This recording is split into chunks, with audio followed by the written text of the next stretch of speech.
Olá a todos! Hoje estaremos fazendo um vídeo tutorial de como instalar o motor de passo. Então, vamos aos itens necessários para fazer essa instalação. Primeiro, nós precisamos de uma fonte. Para esse tutorial, eu vou estar utilizando uma fonte de corrente contínua de 68 volts, que é essa aqui.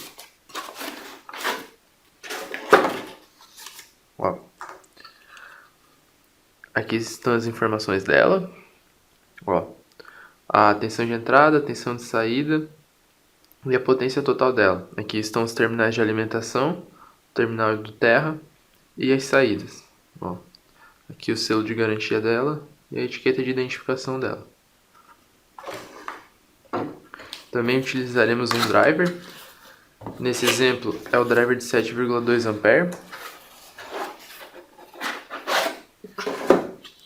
Ó, aqui está ele. Essa aqui é a tabela de corrente, essa aqui é a tabela de pulso por revolução. Mais à frente a gente vai abordar qual a função delas. Esses aqui são os terminais de entrada de sinal. Essas aqui são as switches para regular a corrente e o passo por revolução. E essa aqui são as saídas para o motor. E essa aqui são os terminais de alimentação. Depois eu vou falar um pouquinho sobre a alimentação dos drivers também. E também, por fim, o motor de passo.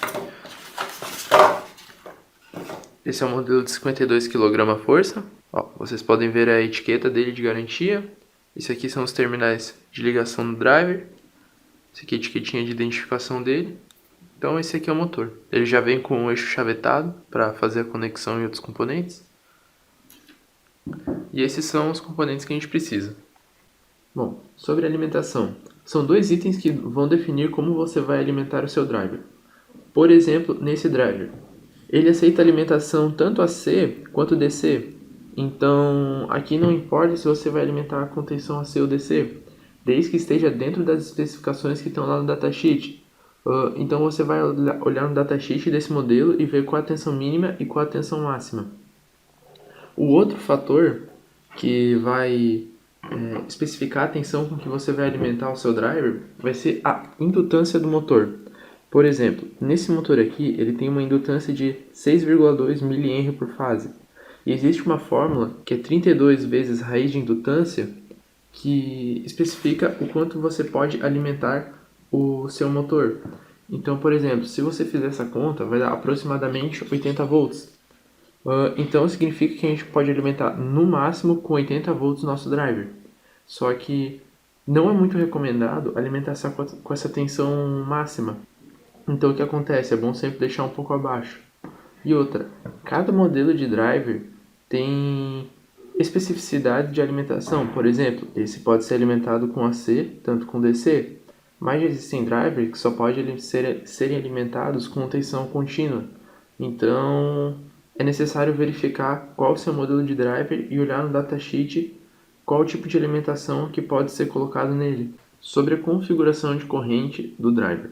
Então, a gente vai ir no motor e vai olhar qual é o valor da corrente de pico desse motor. Vamos dar um exemplo. Esse motor aqui, ele tem uma corrente de pico de 5 A por fase.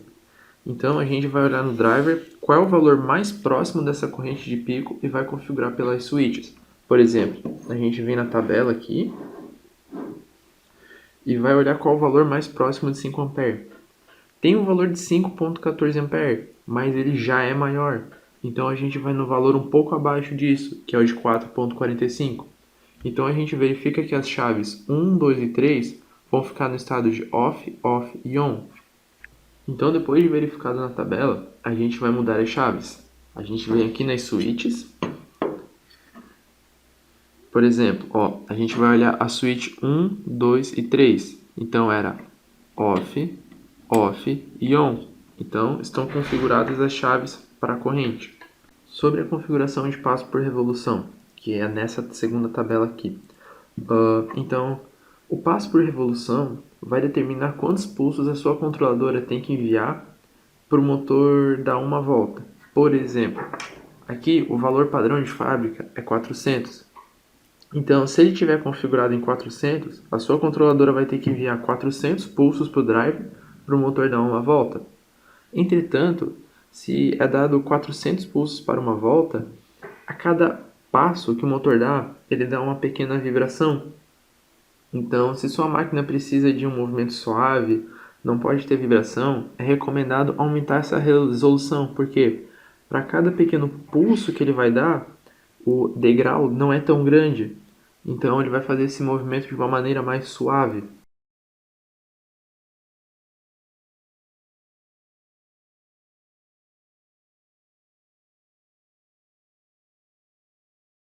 É necessário encontrar um equilíbrio entre a resolução que vai deixar o teu movimento suave e a resolução que vai atender os seus requisitos de torque. Então, da mesma forma que a gente fez com os switches de corrente, a gente faz com os switches de pulso por revolução. Nesse exemplo, como é só um tutorial, eu vou deixar em 400 pulsos por revolução mesmo. Mas caso você quisesse alterar para deixar o passo mais suave, era só vir nas switches 5, 6, 7 e 8 para alterar a resolução e deixar da maneira como melhor funcionaria no seu equipamento. Sobre os sinais de entrada que o driver precisa receber. São dois sinais principais e um auxiliar. É o sinal de direção, o sinal de pulso e o sinal de enable. O sinal de enable ele é opcional porque ele só serve para desabilitar o eixo do motor. Então vamos falar dos dois principais. O sinal de direção ele serve para definir o sentido de giro do motor, se ele vai ser horário ou anti-horário. E o sinal de pulso ele é o sinal que define a posição onde o motor vai parar.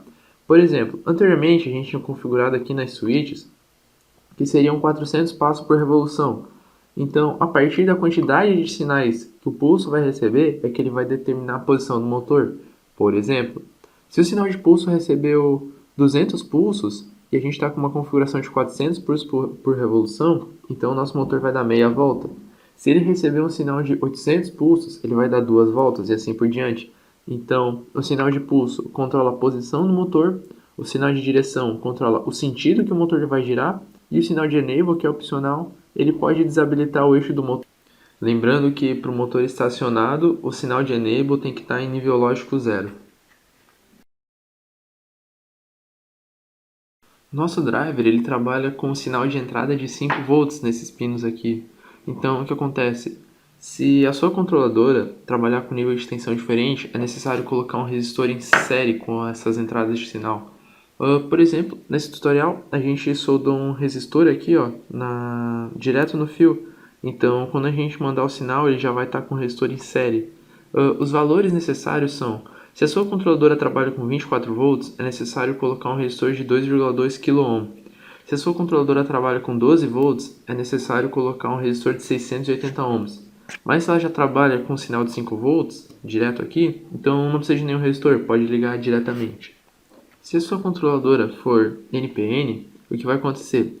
Você vai ter que alimentar os terminais positivos aqui, ó, direção positivo, pulso positivo e enable positivo, com o sinal dela, 5 volts ou 24, tanto faz.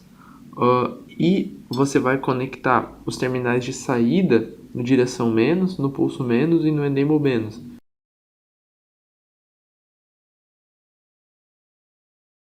Então, vamos lá. Como a gente decidiu? Ó, a direção vai ser o azul aqui. Então, que eu conectei lá na minha saída também. Então, a gente conecta aqui. Ó, a direção. Depois, o sinal de pulso. Ó, a gente vai pular aqui. Sempre conectando no menos, porque nesse exemplo a minha controladora trabalha com sinal NPN. E o enable menos.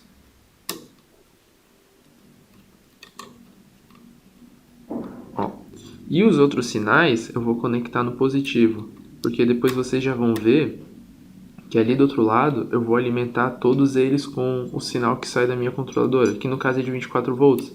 Porém, a gente tem aquele resistor limitando a corrente. Ó.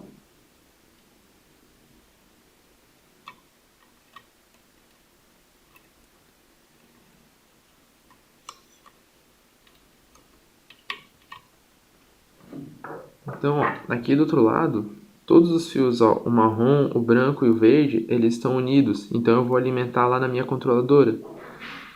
E os três sinais, que são no caso os sinais negativos, digamos assim, eles estão aqui conectados com o resistor. Então o nível de tensão que eles estão trabalhando é o mesmo.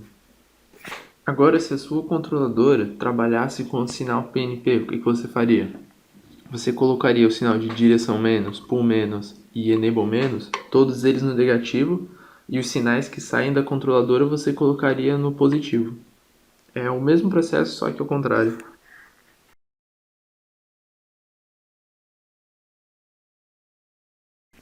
Então agora vamos para a conexão do motor com o driver. Bom, a forma de ligação vai variar de como você vai querer. Por exemplo, alguns motores existem a possibilidade de fazer ligação série e paralelo com o nosso driver. Então o que acontece? Na ligação série, tu tem um melhor desempenho e tu tem um consumo menor de corrente. Já na ligação paralelo, em velocidades um pouco mais altas, tu tem um torque melhor, porém com consumo maior de corrente. Então é necessário verificar o que a tua aplicação exige e encontrar a melhor solução para ela. Nesse modelo de motor que a gente vai estar utilizando, ele só tem a ligação bipolar série. Então o que acontece? A gente vai olhar lá no datasheet quais fios vão em cada terminal. A gente tem os 4 terminais, A+, A-, B+, e B-. Então no datasheet está escrito lá que o fio vermelho vai na fase A+. Então a gente vai fazer exatamente isso, conectar o fio vermelho na fase A+.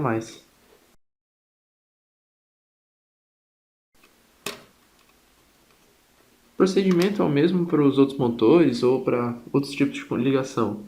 Então o fio verde está na fase A-. Então a gente faz isso. A gente pega aqui, vem e conecta. Não, então o procedimento é o mesmo para os outros dois fios. Ó, bom, como agora a gente pode ver, o motor já está conectado ali, como manda no datasheet, vermelho A+, verde A-, amarelo B+, azul B-. Então está aqui, conexão com o motor. Bom, agora vamos falar um pouquinho sobre a fonte escolhida para esse tutorial. Ela é uma fonte de 68 volts de corrente contínua, de 300 watts, podendo ser alimentada de 180 a 240. Bom, como a gente tinha visto antes, a tensão máxima para alimentar esse motor é 80 volts, mas não é interessante colocar a tensão máxima porque pode prejudicar o motor.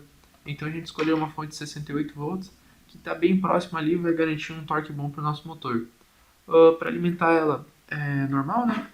Alimenta o pino L e N com a fase neutro e conecta no terra. Sempre muito importante aterrar o produto, né? Então para fazer a conexão é tranquilo. Vem aqui, conecta o pino. Sempre cuidado para não sobrar nenhuma limalha, para não dar curto, não dar nada. E a mesma coisa para os outros dois. Vale ressaltar que sim, alguns drivers podem ser alimentados com tensões mais baixas. Por exemplo, esse driver pode ser alimentado com 24 volts. Só que, ó, olha aqui, pode ser 24 volts corrente contínua ou 18 volts corrente alternada. Só que o que acontece? Quando a gente alimenta o driver com uma tensão muito baixa, o motor acaba perdendo torque. Então é interessante colocar sempre um nível de tensão um pouco elevado. Para fazer as conexões dos terminais de saída, o procedimento é o mesmo. E como o nosso driver não tem polaridade, então neste exemplo é indiferente a conexão. Então a gente escolheu aqui o fio preto para o GND e o amarelo para o V+. Conforme a gente fez a conexão na nossa fonte, agora a gente joga para os terminais de alimentação do driver. O procedimento é bem simples, só conectar na C. Vale notar que para alguns drivers eles vão ter polaridade. Então, nesses casos é necessário prestar muita atenção nos terminais em que você está ligando o VCC e o GND. Bom, feita a conexão, agora a gente conectou aqui todos os pinos de saída, né, para o motor, a alimentação do driver, a gente conectou tudo na fonte e conectamos todos os sinais de controle do driver. Então agora olha só, essa aqui é a minha controladora, é um CLP. Então ali nas saídas dela tem os resistores que vão para o driver. E também ali ó, todos os terminais positivos conectados no terminal positivo também, que é 24 volts nesse caso. Então essa é a configuração para a controladora NPN. Caso ela fosse PNP, seria o processo inverso, né? A gente colocaria os terminais negativos ali, né? O dir menos, o pull menos e o enable menos em 0 volt e colocaria os terminais de saída da controladora nos terminais dir mais, pull mais e enable mais. Então agora para a gente fazer um teste aqui, né? A minha controladora está rodando um programa ali dentro dela que quando eu apertar um botão, o motor vai dar 10 voltas. Então vamos fazer o teste aqui. Pressionando o botão lá, ele vai ter que dar 10 voltas e parar no mesmo lugar de onde iniciou.